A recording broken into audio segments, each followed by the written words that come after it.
Hello, everyone. This is the Jimmy Hitchcock podcast.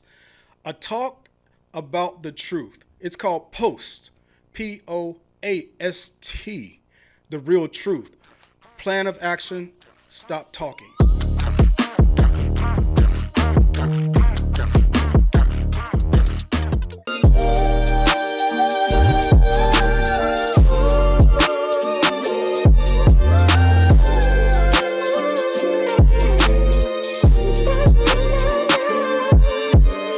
Hello, everyone. This is Jimmy Hitchcock. I'm back with my podcast, P.O.A.S.T TRT, The Real Truth. And today, I got a surprise for you guys. I got one of my closest friends from long ago, Natrone Means, one of the best football players to ever come out of, if not the best, to come out of P.O.A.S.T County. Played against him all my life. We've been friends for a long time. His pro career, he was just a monster on the field. People didn't want to tackle him. He could shake you. He could plow through you. But most of the time, he plowed through you. All right. This guy, one of the best athletes that I know and I've ever seen. His name's Natrone Means. Natrone Means. Appreciate the Hitch. Great intro. I would first like to say that everything you just said was true. I would definitely do all of those things. I definitely did my best to run through some folks. Right. Square shoulders, bad intentions. Right. Is what I like to call it. But yeah, Hitch and I have been friends for a long time. We competed against each other.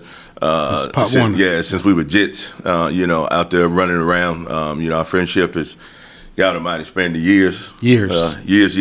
Over 40-some years. Yeah, but he's definitely older than me. That's something that we've ripped him about for years. Right. But glad to be here, and I appreciate you having me. Even though we've known each other, I was, coming up here, I was doing a little bit of research, and I did some Wikipedia. I went on Wikipedia. That's not real.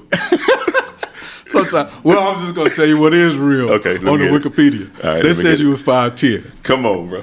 And I agree. Come on, bro. I agree. You 5'10". Is this how we're going to start this? Yes, this is exactly how we're going to start. Wow. It said Natrone Means 5'10". 5'11". Like, it didn't say 5'11". It said 5'10". 5'11", 3/4. No, that's me, bro. That's me. But so I want to validate that before we leave about who's the tallest, because I know it's me. But it said 5'10" on Wikipedia. It didn't say 5'10" 3/4 hip. But anyway, let me go past that. Okay. So the first thing I want to talk about is actually when we first this was my first memory of you, period. Okay. Nate, Charles and Kevin lived right up the street from you guys. Yes. And that's my cousins, Charles and Kevin. Yeah. And they wanted to play football in the yard. And Adrian and you came up to to their house. And and the thing is like, this is what I remember. You were running the ball and Adrian hit a forearm and pushed you into the sticker bars. Yeah.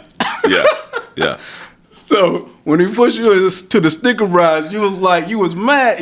It didn't look like it hurt, but it looked like you was just mad because he pushed you into the sticker bars. But he gave you a good forearm shiver. Yeah. And you were started crying, went home. Wait. Yeah, it was. You started crying, you went home. But I was thinking, I was like, damn, that dude kind of tough. You know what I'm saying? So you had gone home. Yeah. And then later on, I came down to you, and this is going to bring back some serious memory. All right. I came down to your house, and me, you, and Kevin went up to that barn up on the hill. Yeah. And we had some potato chips that they used to keep, some potato chips in the back of the barn. I don't know if you remember that. No. They used to have some chips and all kinds of stuff. We had some chips out the barn. Why does that?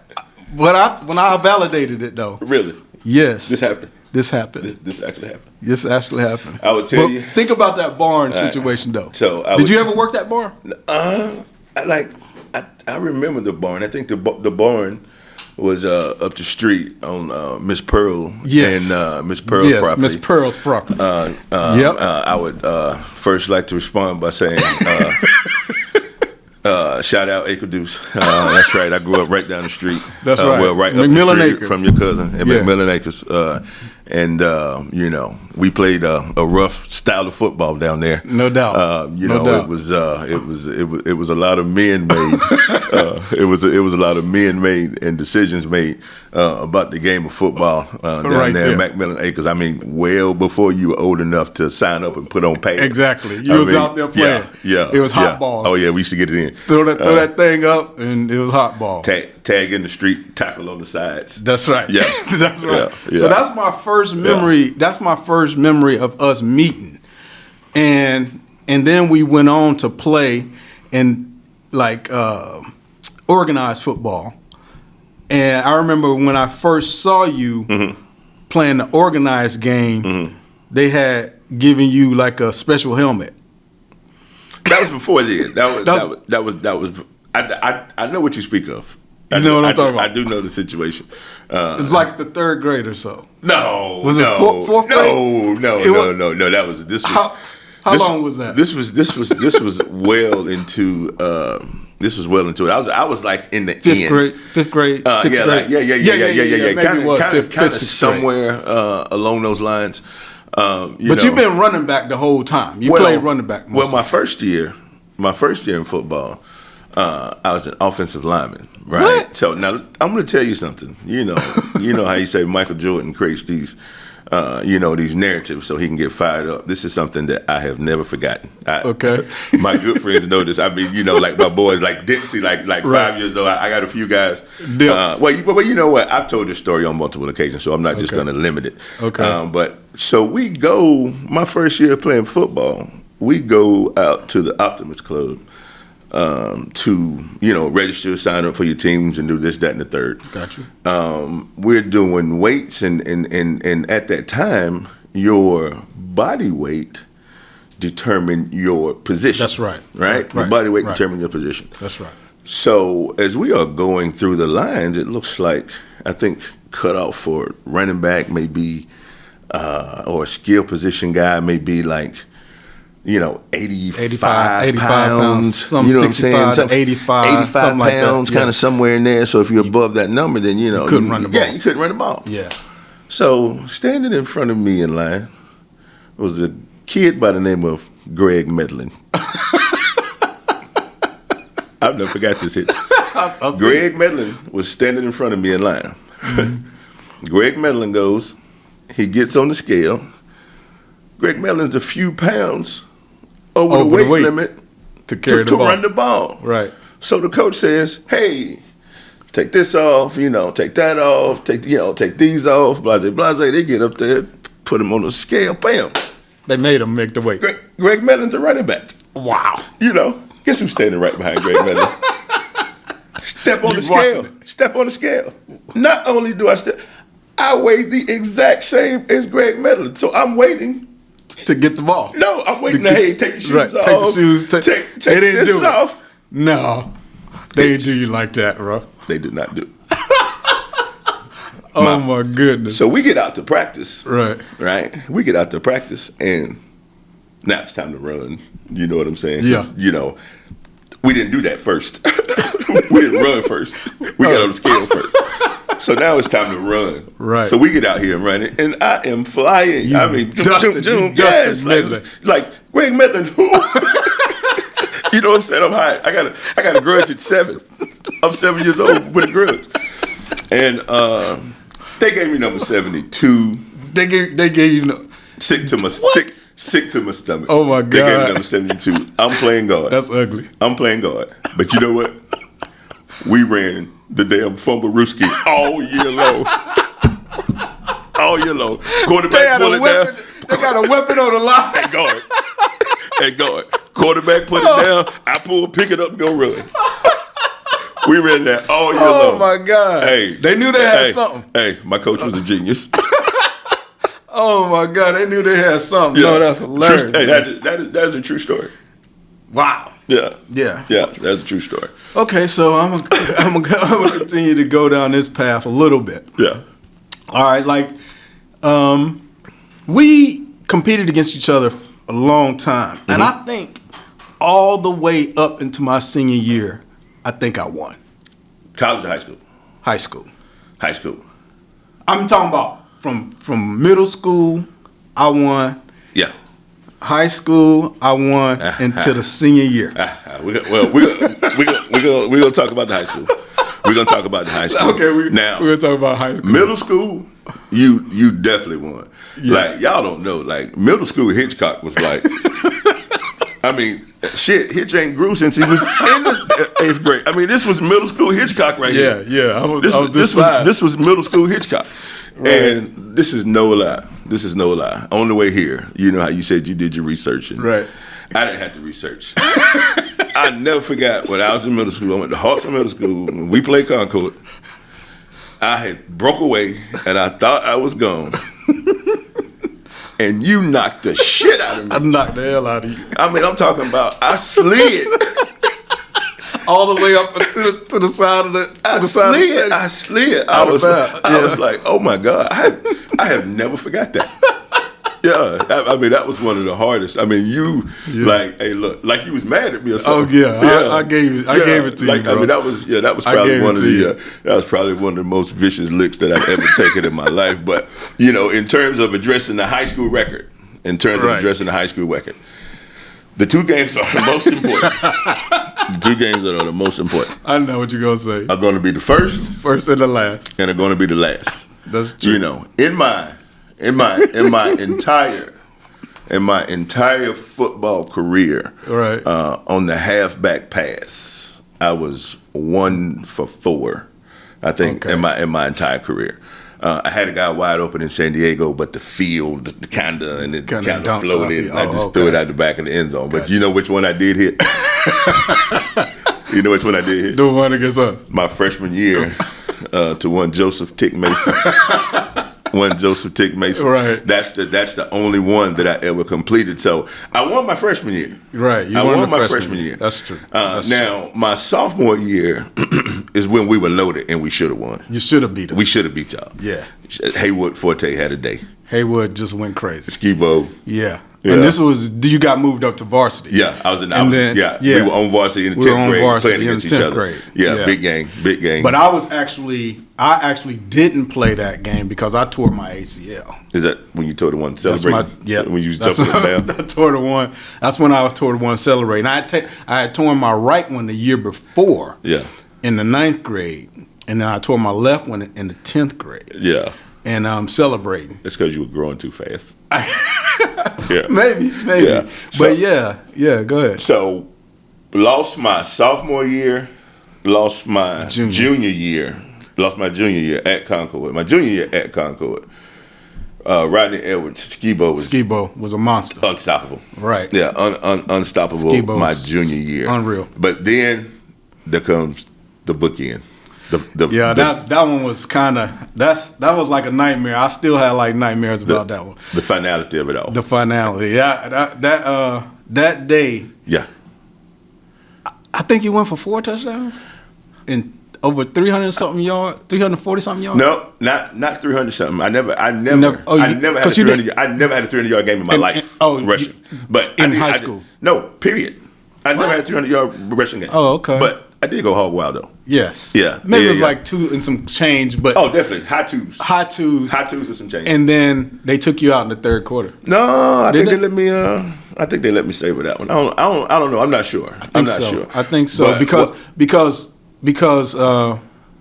it was 4 touchdowns, right? It was quite a few. It was quite a few. I had a couple of touchdowns that game. I had a good game. Yeah, you did. But yeah, that was the finality of it all. And I'm telling you something, man. Like, it was a special performance. I played middle linebacker that day, and I got double teamed the whole time.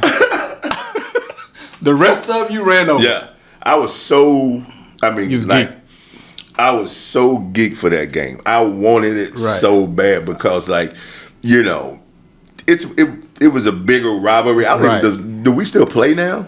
Like I don't even know if we still play now. Yeah, but I think they do, but it's not close to the rivalry. Yeah, it was good. Around the time and back during our time, it was really, really competitive. Mm-hmm. There were going to be some good games. There were some really good players. I haven't had a chance to see what SPC football is like, or now. Even if it's still called the SPC or things of that nature. I have no idea. Most of my attention has been mainly, player focused. Mm-hmm. But I know that, when we were in school, you know what I'm saying? That's really all I'm speaking to is, our time in high school. Right. I mean, it was just, we was going at it. Me, you, Mike Morton, you know what I'm saying? Yeah. It was just, you know what I'm saying? It was just good. Banks. Yeah, Banks, big Banks. I had a few head bangers with big Banks. Yeah. So that's kind of, my recollection of that time. But, booking games, Hitchcock. That's what you think about. Yeah. The beginning and the end. The beginning and the end. Yeah, the beginning and the end. I think about that. And then there's one thing, too, I think about, too, is like we were in spring ball, and you got me back. Oh, yeah. Yeah. You got me. I mean, I've been waiting since we was in the 7th grade. So I'm going to tell the story. So I'm playing free safety. I just got moved there and I'm geek. I'm like, I'm about to be a head knock. I'm gonna knock people's heads off. Yeah. So, but me and you kind of I thought we had a pact. You know what I'm saying? It was like, if I come down here, we come down here, we make it look good. I thought we had a pact, but we didn't. So I'm coming downhill running. I see it's me and Nate one-on-one. I see the hole open up. I'm like, uh-oh. So I was like, I'm going to have to give him some. You know what I'm saying? But before I could get my shoulders down, you put your helmet in my chest, dude. Boom! And I'm talking about I probably went back 8 yards. I mean, I'm flying back like that, right? Yeah. So that's not the funny part. The funny part is when you come back to the room. And I'm laying on the bed. And you slide in the room, but you got your back to me, like you slide in the door, but you got your back to me. So you go to the first bay, like that was my area where you know, the first bay, and then you go to your area, and then you slide into the bed, and then you're back to me the whole time, and then you say, "That's for the 7th grade." I said, you got me, bro. You got it. So I was like, damn, that dude held on to that thing for a long time, bro. He was like, that's for the 7th grade. But that hit right there, when you put your helmet in my chest, is probably the hardest I ever been hit. Hey, I was like, wow. I learned my lesson, bro. You ready? I was not gonna let you get a B on me twice. I was not gonna let it happen. Goodness. I had. When I was growing up, right? When I was growing up, and I used to watch football. Like the running backs, obviously that I like to watch. I mean, I was a big Earl Campbell guy. I could probably say that was really my first. Yes, I was a huge fan of him. Too. Like that was really like the first guy that I wanted to emulate. What I'm saying, with the ball in my hand. So even like when I played Pop Warner football, the crazy part about it was the team that I played for. We were the Dolphins, right? We were the Dolphins, but our jerseys kind of looked like the Oilers. Right. And I'm out there at number 72. But that's so crazy. I finally got a chance, right, to become a running back. And the following year we'd be out there, man, and we're playing games and like it wasn't like those little kids, man, like a lot of them little kids didn't stand a chance, man. Like they get in front of me, I'm thinking I'm Earl Campbell, like give it to bam, just you know what I'm saying, just give it to them. Hey, I'm out there punishing 9 and 10 year olds. Yes, sir. Literally, like I would get unsportsmanlike penalties called on me when I was running the football. Wow. Yeah, when I was playing Optimus Club ball. So that's crazy. That's always been kind of in my DNA, right? That's always been kind of who I was. And then, like I said, growing up in Matt Miller Acres, I mean, my cousins, my 2 brothers, Adrian and Jimmy, and then Brian and Corey, and then all the boys in the hood. I mean, that's what we did, and like and you had to show up, like you didn't have no other choice, like you had to, man. And just like the bottom, yeah. And then when I got to high school, when I got to high school, I had a running back coach. And, you know, even though that was always my style, and that, you know, that was kind of in my DNA, like I said, I had a running back coach tell me, you know, it's like just because, you know, you're the one with the football, you know, doesn't mean that you have to be the one to get hit. And that just, in my mind, just really kind of, you know, validated, you know, everything that, you know, I had believed I wanted to be in a running back. So that was just who I was. Like, then when I get to school, and, you know, I had kind of a hard time breaking through. You know what I'm saying? When I got to college, I couldn't get out of my own way. You know, but even though I felt like I was ready to play and produce, you know what I'm saying? It just wasn't happening for me, right? So first couple of games. Yeah, well, this was in camp. This was even, this was even before we had got to games, right? So we were in scrimmages, and I remember everybody was talking about Bracy Walker. Yeah. You know, Bracy Walker, Novocaine, that's what they call him. You know, Novocaine, watch out for Novocaine. I'm like, what they call this dude? Yeah, out there putting people out. I'm like, he putting people to sleep. And then, you know, Thig, and then, you know, like Tommy Thig, Penn, you know, these guys flying around. All-American linebackers. Dwight Hoyer. Yeah, these guys flying around. So, you know, I won a couple battles. You know what I'm saying? I won a couple battles, and, you know, as a freshman. And then eventually, man, you know, as circumstances were, I made my way on the field, and, you know, that was it. Like, you know, if you wanted to tackle me, right? If you wanted to tackle me, you was gonna have to really want to tackle me. Really want. You're gonna have to really want to get this tackle. And you ain't gonna get it for 4 quarters. One of us gonna get it. Right. Ain't no and I remember us laying in the bed right before, this was our freshman year. Pause. Jimmy and I were roommates. In college. In the dorm. He was laying in his bed. Okay? This is old school. He was laying in his bed. Okay, you have to clarify this stuff. I was in my bed. I skipped a whole bunch of explanation there. Okay. All right, go ahead. But anyway, but yeah, so we were roommates, and we were laying in the bed. It's not in our own beds. And I'm saying, like, so Nate, like, you ready? You know, he was like, yeah, I'm ready. You know, I was like, what do you think it's gonna be like? This is the first time we, you know, hit in college. He was like, I think it's gonna be a lot like high school, you know, but I'm gonna take some, I'm gonna give some. Yeah. That's how you said it. Yeah. You know? Yeah. And you went out there, and that next day I think you ran over Thig Penn. Thig. I think he got you. I think it was you. But if it wasn't you, I apologize. But it was you. So that was the first big step, I think, with confidence with you, that I think it took you to a different level. In as much as, you know, the guys that came in to Joppa Posse, I think that you were like way ahead. Yeah. You know what I'm saying? And then after you, I think it was Riddick and William Henderson. Yeah.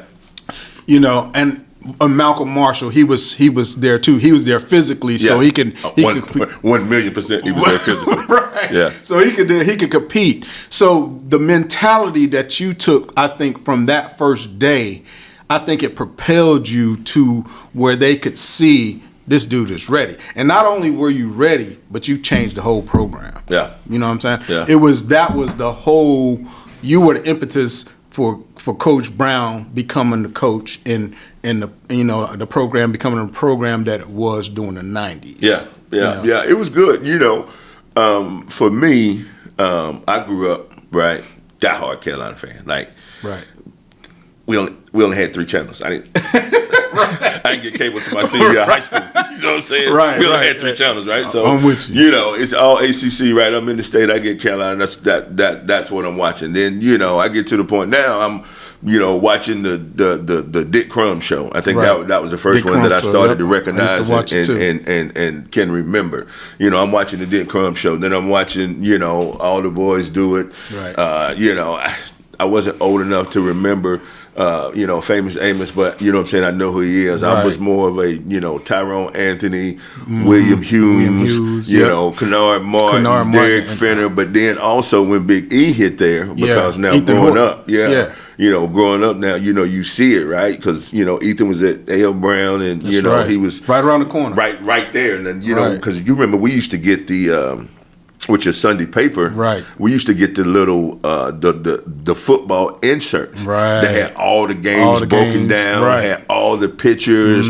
I can't remember what that was called. I can't remember what the little insert called that used to come in the Sunday paper, but it had all of that. And I remember like Ethan would be on the front. It was like all like black and white, and he'd be big as I don't know what, rocking bigger than everybody 12, else. Yeah, and then just like the way that the pictures were taken, like the black and white, like his eyes would be like gleaming. I was like, this dude right here. Yeah. I'm like, I don't know if I can compete with that. Yeah, I'm like, this dude right here. He was so big. Yeah. And then to get to see him do it, and just.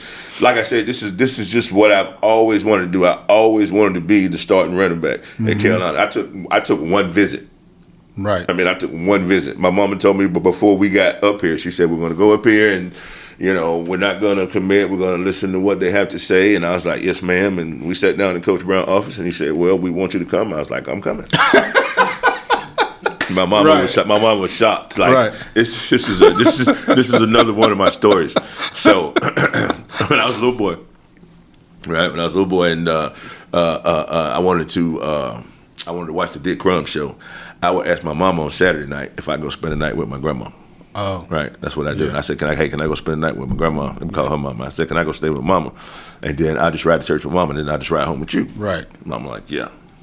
So slick me. I get all my church clothes together. Right. Leave my shoes. Leave my shoes at the house. On purpose. Purposely. Right. Get to grandma's house. Get up Sunday morning. It's time to go to church. Mama ain't got my shoes. Mama ain't got my shoes. She like, all right, you stay here. So she out the door, boom, Dick Crumb show. Dick Crumb show. Hey, I'm right from Dick Crumb show to Black Belt Theater. You know what I'm saying? Right. NFL games. NFL games. You know what I'm saying? After that. You know what I'm saying? That was the lineup. Great Sunday.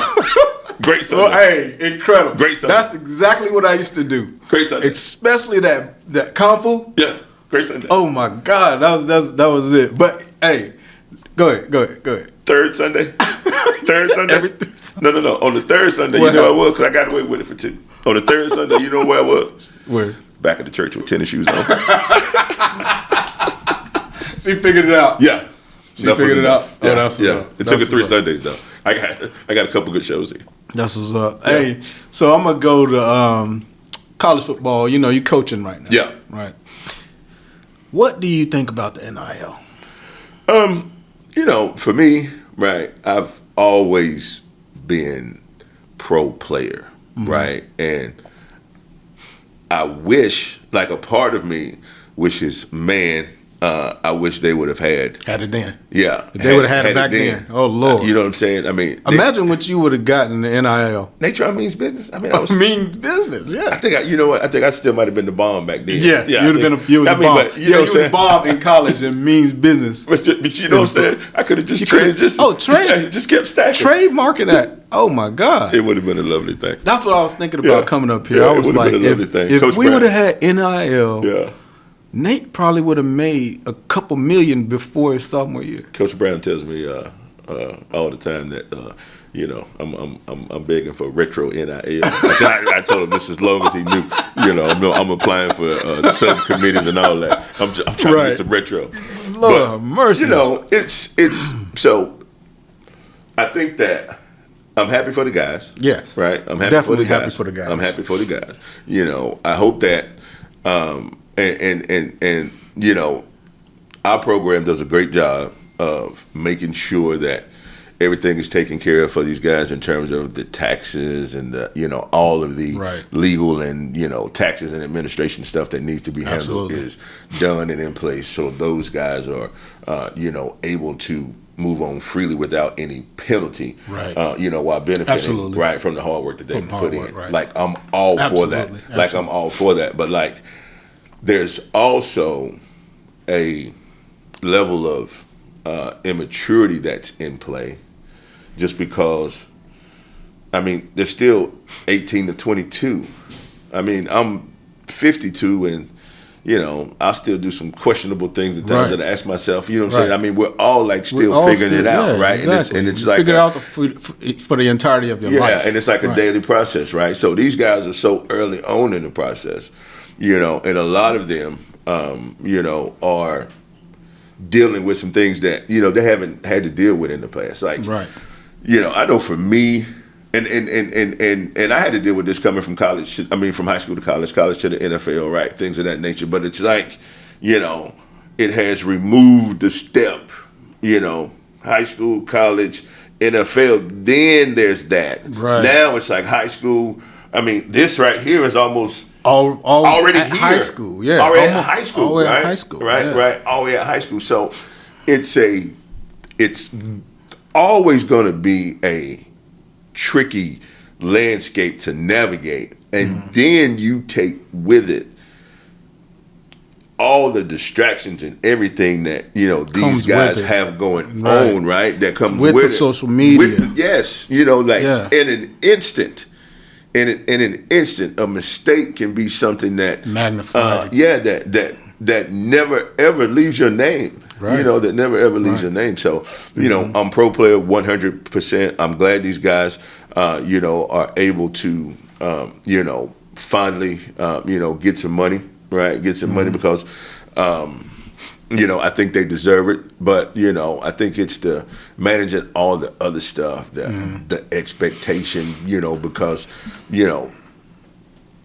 everybody wants it. Not everybody gets it. Your ball is your brand. Now it is truly pay for play. Pay for play. Right? Yes. Pay for play. And it just removes a step. I mean, not a step. I mean, almost 2-3 now. Yes. Almost 2-3 now, to where these guys have a lot to deal with. I personally, I don't know what a young Nate Means would have done. Good God Almighty. With a pocket full of money. Right. Yeah. Scary. Really early. Scary. That was a scary thought. Yeah, scary thought. Scary thought. Yeah, scary. I mean, I was a calm dude, mostly. I was a calm dude mostly. You was level-headed. I was level-headed. Yeah. I came from a situation that made me kind of level-headed, but then I got unlevel-headed after a while. Yeah. You know what I'm saying? Yeah. But I think about that NIL, and this is my take on it. All right. I totally agree that you got to pay players because they make so much money from the players being on the field. But what I think is, in the beginning years, they should maybe put it in a trust and give them a stipending. I know this sounds kind of weird, but if you put it in a trust and give them a stipending every month, that they'll be able to have that money when they get out of school.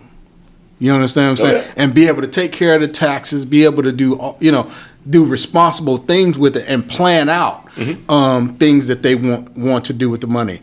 Get courses, get people in here to teach them about, financial literacy, things like that. If you allow them to gain some knowledge while having the money, and put it in a trust situation, and have them complete some type of, course, as far as financial management, things like that, it will help them and benefit them in the long run. I know this kind of like, probably, it's probably not going to happen because people like, give me that money. You know what I mean? Yeah. But I just think that if you put it in a trust and you allow these guys to accumulate those funds over time, that they won't be driving these Lambos and things like that right off the bat. You know what I'm saying? Yeah. You spending $350,000 on a car is just not what you should do. Yeah, I mean, Yeah, but hey, go get it. I mean, that's the, and that's the crazy thing about it, right? Because it's still new, right? Because it's still new, that it's really like the Wild Wild West. Exactly. You know what I'm saying? It's really like the Wild Wild West, and at some point, I mean, and will there ever be a consensus? You know, like I was like, this is like the league with no salary cap. You got no cap. Yeah. You have nothing. Yeah, with no cap. It's like if you can afford it, you can go ahead. If you can afford it, you got it. Put everybody on the field that's top notch. Yeah. If you want to. Yeah. And Alabama and Texas, they got the means. But you know, you have to. But then you have to put a team together, and then you have to have guys in the locker room that's not jealous of the other guy because he's getting $3 million.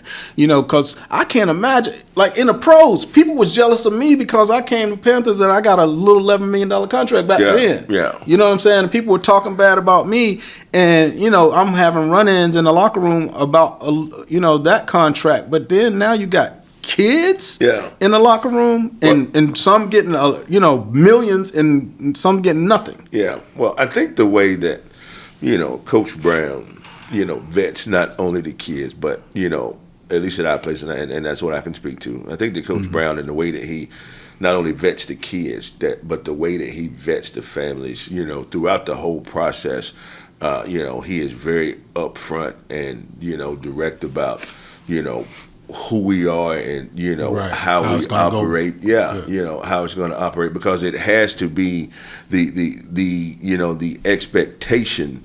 There has to be realistic expectations. Right. There has to be realistic expectations. And I think Coach does a great job of identifying and recruiting not only the right kids, but the right families as well, to bring them into Carolina football, just like you said, so we don't have those issues. So we don't have this issue. Yeah, I mean, so we don't have that issue. Absolutely. So that's going to be a big part of it, how you manage your team, right? How you manage your team. Who do you let touch your team? You know, who do you let touch your team, and who do you bring into it? So we're thinking about it from the football perspective, but we got the best program in the world in college right here at Carolina, right? So we got the Carolina basketball program, best in the world as far as college is concerned, right? But I know they get that, you know. I mean, I don't know what they're doing, but basketball, I won't even speculate. Let's not even speculate. But I'm saying, but you know, if it's on the football level, it could be wild, but on that basketball level, Brian, it's, you know, if I was a couple inches taller, X-Man, Xavier Daniel, that's who I was. Right. A couple inches taller, I could have been a hooper, man. I'm telling you. You hit 30 against us. It just wasn't a lot of. You hit 30, right? Wasn't a lot of need for 5'11" power forwards in the ACC. No, we definitely. You know, I didn't have no hoop in me. You know, I loved it. None. But football and track, bro. Football, track, and track. Oh yeah, wrestler. You definitely a good wrestler. Yeah, football and track. Yeah, wrestler. Football and track. You know, but hooping, I had a little jump shot, a little bit. You know, I ain't gonna. Not even that. No, not even a little bit, bro. All right, okay. But that was my brother, my little brother. Baller. Yeah, G had the thing. I wanted to talk a little bit about. First, I just want to revisit some games that you had in the pros. All right. And most of them was just your playoff games leading up to the Super Bowl with San Diego, and your playoff games with Jacksonville leading up to the AFC Championship game. Got it. All right. That was against us, right? The AFC Championship game. Yeah. So I'm gonna go to the one with us. All right. Belichick said, "Hey," he said, "You ready? You got something?" Okay. Belichick said, "I want you to do a report on Natrone Means." Really? Yeah. He's like, "I know that's your friend, and I want you to do the scouting report for Natrone Means." Right. So I did a scouting report. Really? Right. Yeah. And he said that was the best scouting report I ever gave. I was like, man, I knew to do for forever. Yeah. You know what I'm saying? And he's like, I was like, Natrone, if you give him the ball and he has a decent run, maybe 4 yards, you give it right back to him. Yeah. Right? Give it right back to him. If you give it right back to him, he's going to break a little something. He's going to give a little shake. And then I said, he has some of the best hands as a back that I've ever seen. Mm-hmm. You know, as far as catching the ball, I thought that you had incredible hands. You know, so I did a detailed report, and I gave your brother, your mama name. That's the type of report you had to give with Belichick. Okay. You had to investigate. It was kind of like an investigation. You use the ops. So I was like, hey, this is a report, and he always remembered that report. You know, I wanted to coach with that dude and be on his staff, but that things kind of went awry. Yeah. But so when you were coming through that it was the year, what was that, 1996, I think. Jacksonville. 96. 96, yes. 97 in the calendar year because we were in the playoff. So coming through that, I think you went Buffalo first. Yeah. Then Denver. Correct. And then came to us. Yes. Right? Yes. I watched you destroy Buffalo. Like it was a demolishing. Talk about that game a little bit. So I remember there's a few things I remember about that season. We were, I can't remember, maybe at some point in the season we were one game away from being mathematically eliminated from the playoffs. Right. Yeah, we were like one loss away. Right. And we were playing, I can't remember who we were playing. We were playing somebody, Bucky Brooks. Bucky was there. Okay. And Bucky stood up and said something to the effect of, well, we can run the table, we can pack this ish up. You know what I'm saying? Right. And we went on a run. And, end up making this playoff run. Right. Because when I had first gotten down to Jacksonville, it had not gone. It was not a smooth transition. I came in, I was doing well. Right. I was doing well, and then in training camp, like the last week of training camp, I broke my thumb, had surgery on my thumb. Yeah, I remember that. So now I'm out like 6 weeks. You know what I'm saying? And then the season's well into it, and little man started, and they're trying to work me in, kind of like get me back, but. It just was not a smooth transition. It just was not a smooth transition. And then I had gotten to the point, we were at the point in the season, right? NFL season's long, so, okay, well, now we need you to play a little bit. You know what I'm saying? We need you to play a little bit. So, okay, well, here I come. Right. You know what I'm saying? So when we make the playoff run, you're on your game. Oh, I'm hungry. I'm fired. You know what I'm saying? Right. Like they don't turn me loose. Right. Yeah, like they don't turn me loose. So we go up to Denver first. No. We go to Buffalo first. Yeah, we go to Buffalo first. And I remember conversation around the locker room. It's gonna be cold. It was one of those games where they had the fans come and shovel the stadium and do all of this. And they thought y'all, because y'all from Jacksonville and it's warm down there, and y'all going to the cold, it was gonna be like a demolition. Yeah, they were gonna destroy y'all. Yeah. So y'all wasn't used to the cold. Yeah, so we go and they're talking to all the boys on the team. Oh, I'm not gonna wear no sleeves. I'm gonna show them. Means what you gonna do? I said it's a game time decision. Right. It's a game time decision. It depends. Man, we stepped off that bus. Decision made. Sleeved up. It's cold up here. I ain't got nothing to prove to none of y'all. Right. Nobody. It's Buffalo. Nobody. Yeah, right. I ain't got nothing to prove to none of y'all. Right. I'm just trying not to melt these cleats over here. You know what I'm saying? Standing beside the heater. Keeping that feet warm. We came out that game, and I think, we were kind of in it from the start. Like I think Clyde Simmons made a crazy pick, interception for a touchdown. I remember that game vividly. Jimmy was balling, Keenan was balling. Bruni was, Mark was doing rolling. His thing. Yeah, and I think I remember I broke like a long run early. Right. I broke like a long run early, and it just kept going. And then I had the touchdown where I kind of bounced off of a group of guys, and hit a guy in the close to the end zone and rolled in there. Kind of came out of the back end, and I think I went in. And like when I scored, the first thing I did was take my helmet off. We used to call that marketing yourself. Right. I got to mark it. When you could. Yeah, I got to mark it. You know what I'm saying? It's a penalty now. No social media. I got to mark it myself. So I get in the end zone, pop that lid off. Everybody see this fresh cut real quick. in the playoffs where everybody watching. You know what I'm saying? So, and we ended up, man, we ended up going there and upsetting Buffalo, right? So now it's crazy. And then we get to go to Denver the next week. And Denver had the best record in the league. They were rolling. And that's when They were Shannon rolling. Sharp was there. Yeah, they were rolling. They were John Elway, Terrell Davis. And I think my guy that's on... They destroyed us in the regular season, too. Oh, what's my guy? Woody Page? Woody Page, the guy that's on one of those little ESPN shows or whatever. He's a columnist up in Denver, and he wrote the article about the he called us the Jaguars.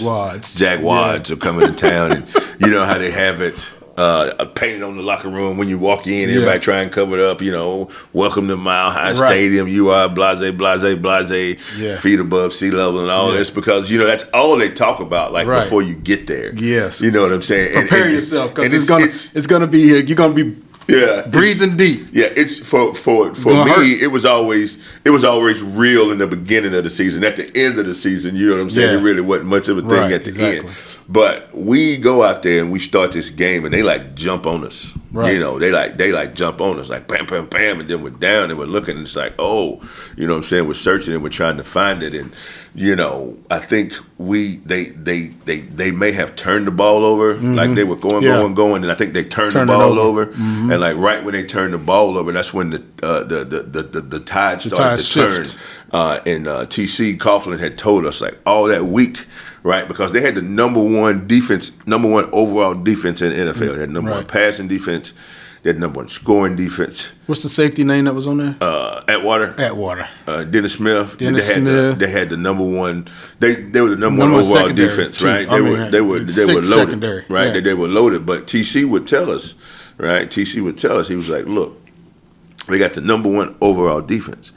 But if you're looking at their rushing yards, what they're giving up per carry, per attempt, he was like, they giving up like close to like 5 yards a carry. So he was like, look, no matter what happens, right? No matter what happens, we're going to stick with the run. Yeah. We're going to run this ball. So if you watch, right, they jump out on us, but we just keep running the ball. We just keep running the ball. We just keep running the ball. Yeah. And you would run. Yeah, we just keep, hey, look, we just keep running the ball. Caught a wheel route on Romanowski up the right side. And, you know, down on the goal line, you know, little sweet cut off to the left, you know, tiptoed in real quick. I don't think I marketed myself that week because I think TC got me after that one. He said, you know, don't take that. Tom Coughlin was playing that. What are you doing? Immediately. My bad, coach. You know what I'm saying? So I couldn't market myself. Right. Because you know reprimanded you after that. I couldn't get market. I couldn't market myself week 2. It might have cost me a little something. Yeah. So man, and we ended up again. Brunell played out of his mind. That dude, man. If Mark Brunell had not injured his knee, that dude was awesome. He was incredible. He was a great dude, great player. He was scary. He was scary. Great dude, great player. He was scary because if he got on, and he got the scrambling and doing this thing, he could beat you by himself sometimes. Yeah, and then Keenan and Jimmy were doing what they did on the outside, man. It was just it was big a good time run, underrated wide receivers duo. There's no doubt about it. But we just kept pounding that rock, man. We just kept pounding that rock, bro. And you know, that was, you know, back-to-back games for me where, you know what I'm saying? I was like, okay, you know, this thing could be something. Right. And then we came up to y'all, and it's cold up there. Y'all turned the damn lights off on us. Right. I don't know what y'all shut up. We got it rolling again. Then y'all turned the damn lights off on us. And I had rolled my ankle. Right. I had rolled my ankle. I didn't know that. Yeah, I had rolled my ankle, and then you know. Kind of later in the game, I kind of rolled my ankle because we were still in it. I mean, I think we might have thrown a pick at the end to like seal it or whatever, but we were still in it like up until the end, right to the end. And and then it got the fumble recovery. I think Otis Smith took it to the house. Y'all turn the lights off on us. Yeah, turn the lights off. But like I'm gonna tell you, one of the you know, I think about it now, and I joke with him every time I see him. Willie Jackson. Remember Willie Jackson, the wide receiver from Florida? So Willie Jack was on that team when we was you know, playing y'all in the AFC Championship game, and I was over on the sideline, and I was hurt. And Willie Jack walked by me. He looked over at me. He looked at me like he was disgusted. He said, "Hey," then he turned around. Like, should have put it on my back. I was like, damn, Willie Jack. You gonna do me like that? You gonna do me like that? I'm like, I'm over here in the boot. You hurt. I'm over here in the boot. You hurt. Toes froze. Oh, you done carried him all the way to that game. No. Willie Jack was disgusted with me. Mad. He looked at me, son.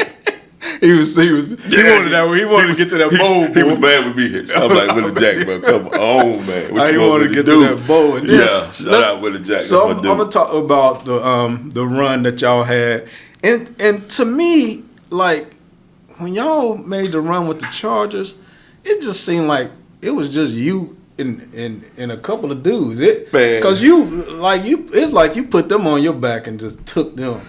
It was right, like that thing with. I mean, who was the receivers? I can't even. Tony Martin. Tony was great. Hey, Tony was great. Hey, Tony Martin. He got me one time. Hold on. Look, Tony Martin, Mark Say, Sean Jefferson. Oh, it was Sean. It was Sean. I forgot. Hey, I never seen. I love Sean. I've never seen anybody run a comeback like Sean Jefferson. I mean, Sean gets to full speed. He looks like he's a cheetah, and then he wop, wop, wop, wop, wop, and he's out of That's that why thing. he ended up playing with the Patriots. Sean Jefferson, they love that dude. Yeah, Sean was real. I mean, they weren't. You know, they were great players. It wouldn't have been. It would not have been considered an elite group. It was a very good group. Mark Say, very good group. Mark Say, we had lost Anthony Miller the year before. That's Anthony was the guy who was the big time receiver who left and went to Denver. Anthony AM. He got me too. He got me on the AM was fast. He's track guy. He went to Denver, right? So fast. The thing about San Diego, right? I mean, it was truly catching lightning in a bottle. Right. If you think about that season, I think it may have been only 28 teams or whatever in the NFL at that time. We were picked to finish dead last. Yeah. Right. You know, we and you ended up in the bowl, bro. Oh yeah, it was the craziest thing ever. Like it was a group. I was at that game, bro. Man. It was just a group. I think you gave me a ticket. I probably did. Yeah. You know what I'm saying? It was just a group, dog, that everybody just got along. It was the closest team that I ever been on. Dudes played for dudes. Mm-hmm. I mean, that there is no doubt about it. Now we made a crazy run. We got to the Super Bowl. And the 49ers. And you scored. You was the youngest to score in history at that time. At that time. And Jamal Lewis. Yeah, I got a picture of me and Jamal Lewis. Oh, he came back and he was 21. You was 22. He broke it. Yeah, but that was the 49ers. Like that was a great team. They had a great team. I mean, that was a great team. Dion, Lott. That was a great team. Craig. Yeah. Oh, I mean, Steve Young. I'm talking about. That's probably one of the greatest teams ever. They had a stick. They had a stick. Prime was on that team. Bro. Yeah, they had a stick. Eric Davis. Ricky Jackson. Tim Harris. Oh my God! It was just. I mean, they had a squad, man. Stubblefield. Did they have Haley on that? Ken Norton. Haley was there. Yeah, Ken Norton Jr. That's one of the greatest teams Eric Davis ever assembled. Merton Hanks. I mean, that's probably one of the greatest. And the coach, George Seifert. Yeah, he ended up coaching us. But we're not gonna talk about George here. But he cut me too. We ain't gonna talk about George. But so you made that run there, and you had those great games going. And if for people who don't know, all right, all you have to do is go on YouTube and Google it. They'll have Natrone Means highlights and all of these plays that run to the Super Bowl. They got them all on there. All right. I hope we can put some of these clips up, but NFL says, you can't do it. You know what I'm saying? But hopefully we can put some pictures up or whatever. I know we can put some pictures up. Can't we say we don't own the rights to this video like they do the music? Like they do in music. Yeah. We should be. Okay. But I'm telling you, anybody who don't know, it's on YouTube already, so I'm pretty sure that we can put it on this situation right here. Gotcha. But I'm gonna put these videos up, and y'all will see the dynamic Natrone Means and how he just destroyed some of these teams and some of the secondaries. But so after football, and this is what we want to talk about. After football, when I quit playing, man, it was real tough for me. Yeah. You know what I'm saying? Like 100%. I was in a serious depression. Yeah. How was football? The after effects, the after being done with it and trying to give it up completely. How did that go for you? I struggled as well. It's like for so long, right? I mean, you hear guys talk about it, and Right. you think that you're going to be prepared for it, right? And then it happens. It's like from the time I was 7 years old until the time I was 27 years old, with 1 year off in the 8th grade because my mama shut me down. Shut you down because of the grades. Yeah, I remember that. Grades. That's when we didn't get to play in 8th grade. Yeah, so from 7 to 27, this is what I've done.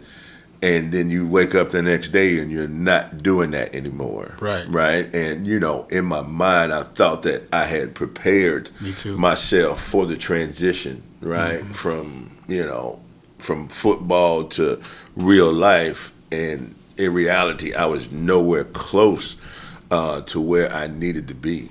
I think for me being in such a structured environment, my whole life, and then coming out and having the ability to do whatever I wanted and whenever I wanted, and the means to fund that, right, and the means to fund that, it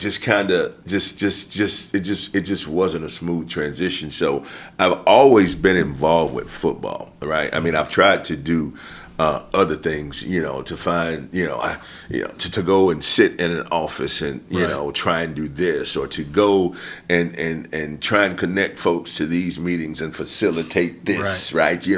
I've tried those things, and those things were,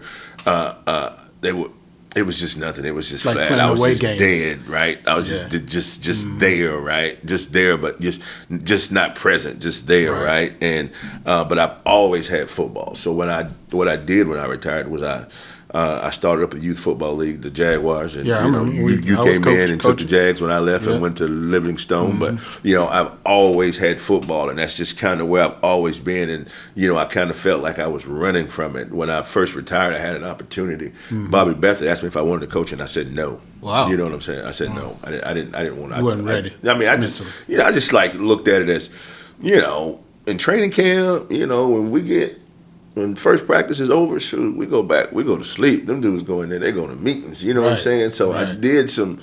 So I said no, right? I said no as a player, and then I come out and I try some other things, and I was like, nah. And then I do the youth stuff just to keep me connected, and then the youth stuff can only take you so far in terms of, I mean, and now trust me, I mean, I cried when we lost the bowl game. I cried when we lost the bowl game. I was deep in there with them too, and we should have won, man. We lost. Right. I still remember, man. We lost like 7-6, man. It was terrible. It was terrible hits. You know what I'm saying? I had to look out there at the little kids, man. I was like, boy, no. I went through one of those moments too. Yeah, but I was invested in it, man. And then I just had an opportunity, man, just to continue to coach, right? And I felt like I just felt like I needed to be around it. You know what I'm saying? And I still don't have it figured out. Right. You know what I'm saying? I'm still making my way, but the initial struggle, man, after it was over, I was just in a bad way. I was just in a bad place. I just couldn't. Pent up aggression, you know what I'm saying? Right. Like I'm used to, going out here and hitting somebody and, doing something. And it was just creating conflict and, just doing some different things, man. So, you got to get into therapy, man, and go talk to some folks, man, and get some stuff off your chest, man, and clear your mind. That's what I was going to ask you. What would you give a player coming from the NFL, coming out the NFL? He's at the end of his career. Yeah. He sees it. He sees that it's coming to an end. What would you advise for him at this point in your life? What would you say to the guy that's at that point? What would you say to him? I would say, really, really, really think about your exit strategy. Right. Right. I mean, like have a well-defined, well-thought-out plan of what it is that you want to do when your playing days are done, and even if you don't accomplish it, you have a plan. You have something. You know what I'm saying? Yeah, you have a plan. You have something. I think, that piece, have a plan, and in that plan, include, a therapist, somebody that you can talk to, right? And because it's just good to get it out. Yes. Absolutely. So that would really be it. You know what I'm saying? Because there's so many dynamics that go into it. But for me, I thought I had a plan.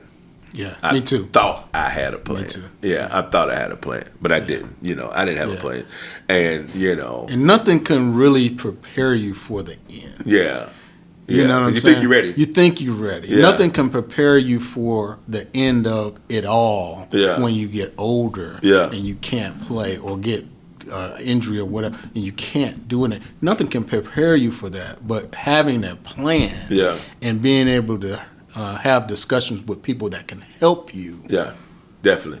Is probably the path that you should be on. Third plan. Early. You should be on that plan early. Be on your exit strategy.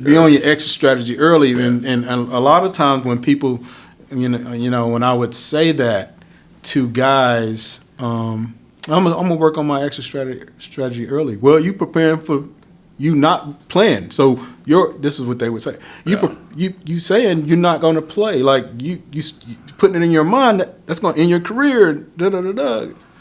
But really, what I sense now or think about now is that was just fear. They were talking from a fear standpoint. Like they were thinking, something stupid. You know what I'm saying? Like they weren't really thinking logically about what they're saying.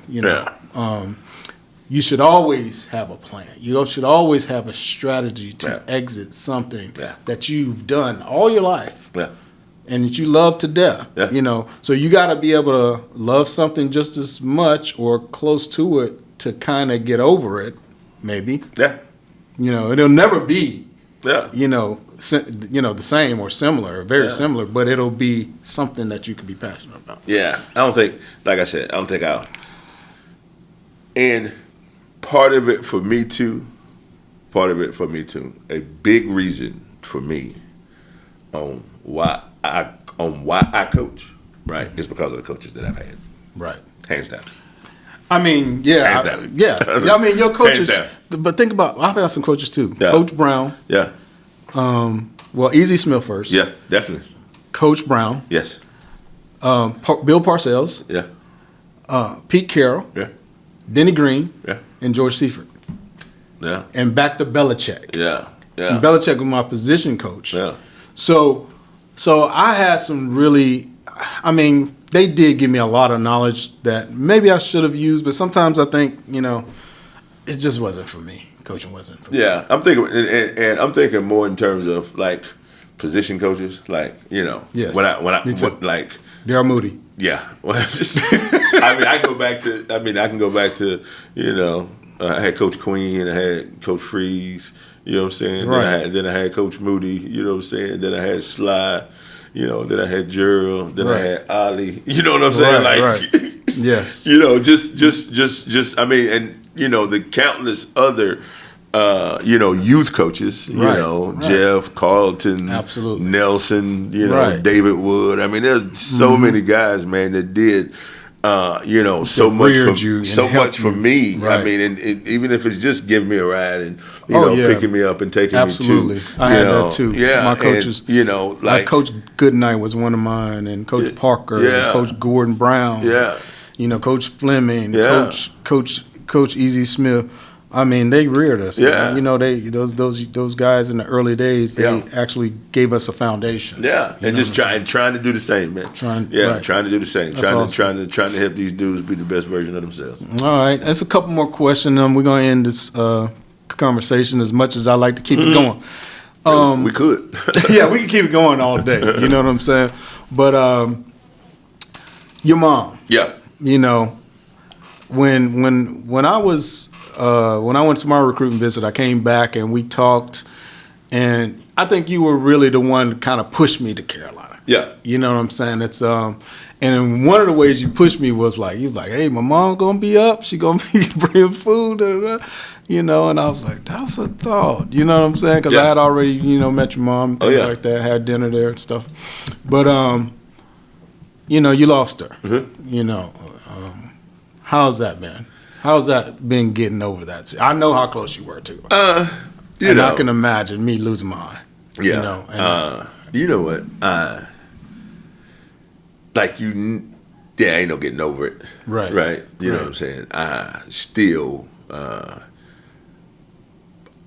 don't think, probably in my mind that I have properly dealt with that. Really? You know what I'm saying? Mm-hmm.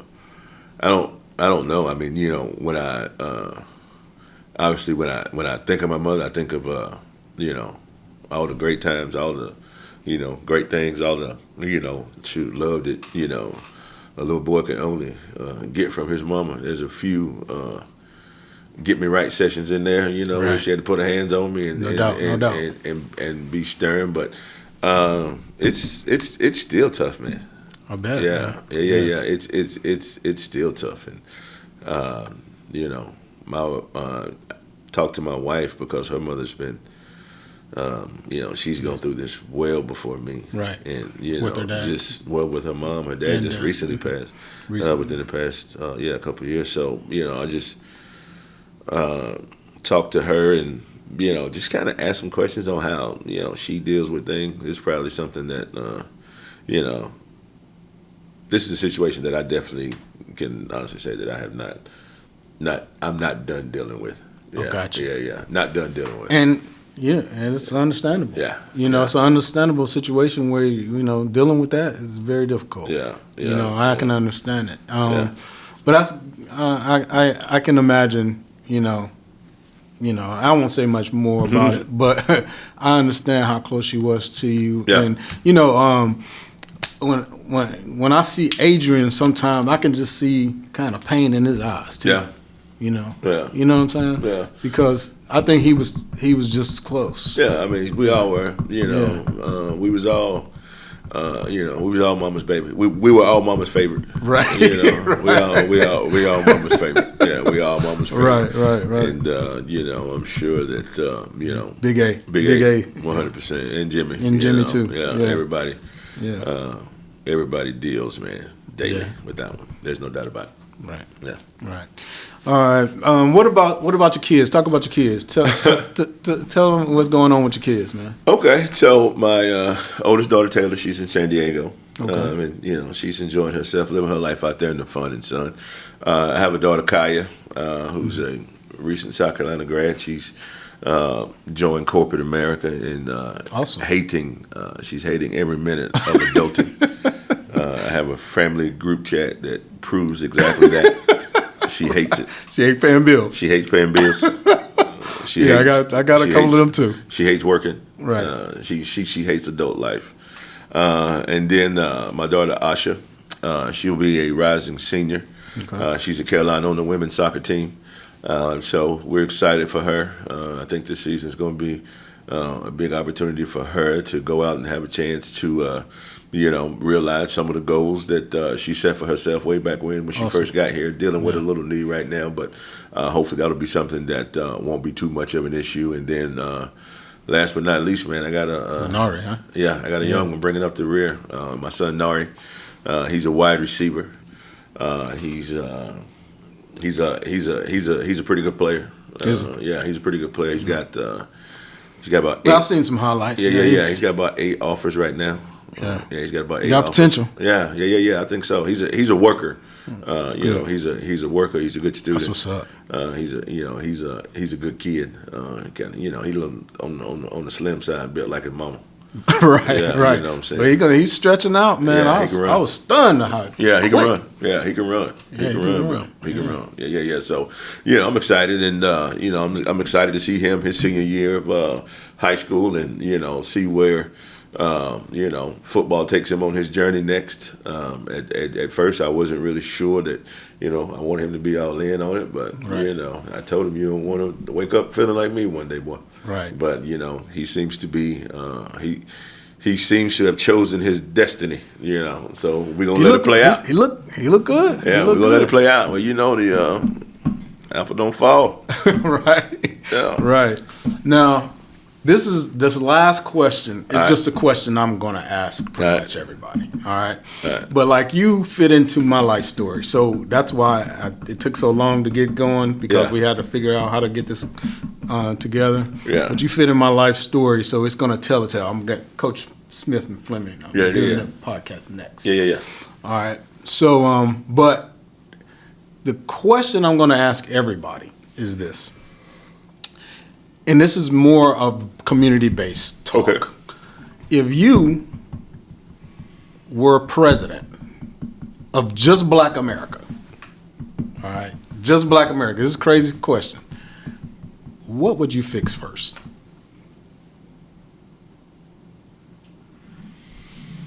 If I was president of just Black America. Mm-hmm. What would you fix first, and what would you try to, like, just get right? What haven't we gotten right? What haven't we gotten right? I mean, we can go with that all day. Yeah. But I would say what I would do. I would probably focus my efforts, right? I would probably focus my effort on the youth, just like you said, and specifically young men, young boys, young Black men, young Black boys, young Black boys. I think that's where the majority of my efforts would be, and it would be not to steer, point, indoctrinate, force anything on anybody with the sole purpose to be that at the end of it all, right? At the end of it all, that we are that we are properly functioning, well-meaning, right? Properly functioning, well-meaning, right? Contributors, right? Positive contributors to society. That's it. That's the goal. That's the goal. That's the goal. Let's do that. That's what I've been saying. That exactly. You put it incredible, in an incredible couple of words and verses. That's exactly what I'm trying. That's what I want to do. Yeah. Is to put the focus on those young men to where they're just, you don't try to teach them whatever you think is you just guide them to right and wrong. Just be functioning, working, just hard workers, get your education, just people that can be day-to-day and functioning adults. Don't be a drain. Don't be a drain on society. All right, man. Well, this is Jimmy Hitchcock's. As you can see, it's like we have a great rapport, great friendship. But this is P.O.A.S.T TRT with Natrone Means. Appreciate you for having me, bro. No problem. Now, we can see who's talking. You might have it right there.